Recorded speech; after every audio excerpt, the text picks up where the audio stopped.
America అధ్యక్షుడు Donald Trump భారత్పై మరో బండ వేశారు. ఫార్మా దిగుమతులకు 100% సుంకాలు విధించారు.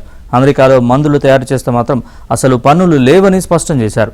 అయితే ట్రంప్ పన్నుల ప్రభావం భారత్పై ఎంత?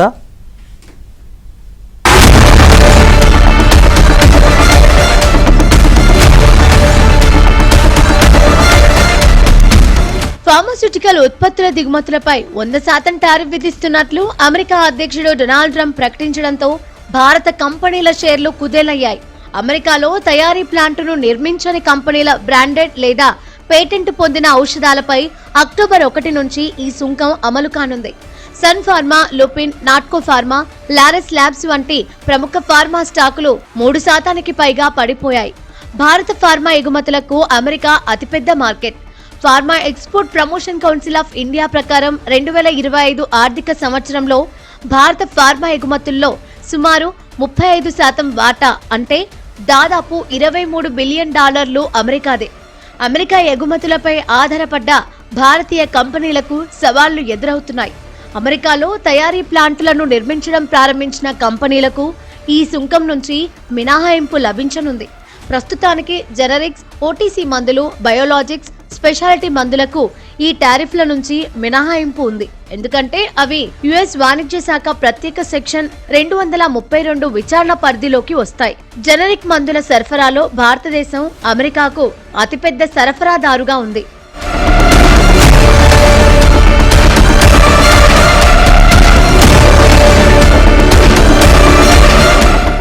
ట్రంప్ భారతీయ ఫార్మా ఎగుమతులపై 50% టారిఫ్ విధించినట్లయితే 2026 ఆర్థిక సంవత్సరంలో ఫార్మా కంపెనీల ఆదాయాలు 5 నుంచి 10% వరకు తగ్గే అవకాశం ఉందని ఆ నివేదిక అంచనా వేసింది. ఇప్పుడు ఏకంగా 100% పన్నులేశారు ట్రంప్.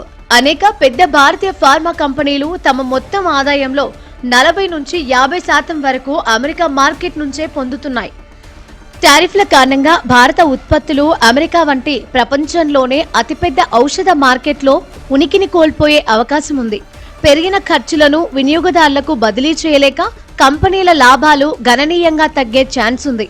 ఫార్మాతో పాటు ట్రంప్ ఇతర గృహోపకరణ ఉత్పత్తులపై కూడా సుంకాలను ప్రకటించారు. అక్టోబర్ 1 నుంచి కిచెన్ పరికరాలు, బాత్రూమ్ ఎక్విప్మెంట్ పై 50%, ఫర్నిచర్ పై 30%, భారీ ట్రక్కులపై 25% దిగుమతి సుంకాలు విధిస్తానని తెలిపారు.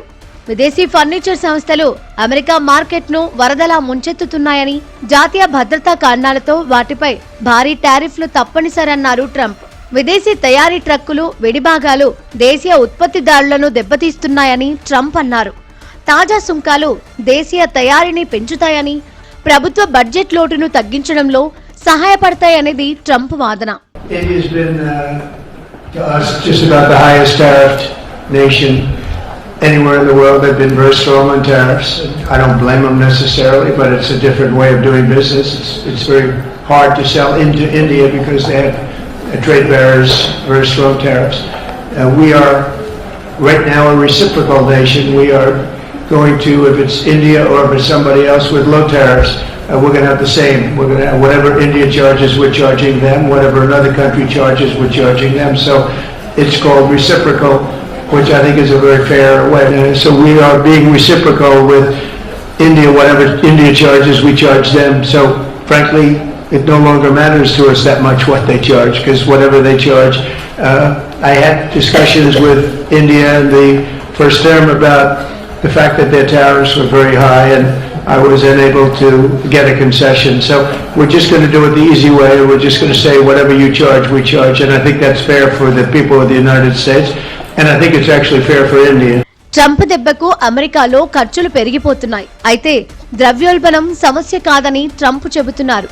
అమెరికాలో ధరల సూచి గత 12 నెలల్లో 2.9% పెరిగింది. అయినా ట్రంప్ పట్టించుకోవడం లేదు. ట్రంప్ విధిస్తున్న టారిఫ్లకు ఎలాంటి లాజిక్ లేదు. కేవలం జాతీయ భద్రత, అమెరికా ప్రయోజనాలన్న పేరుతో విపరీతంగా పన్నులు విధిస్తున్నారు. అయితే అమెరికా భద్రతకు ఈ టారిఫ్లకు ఎలాంటి సంబంధం ఉందో ఎవరికీ అర్థం కాని పరిస్థితి.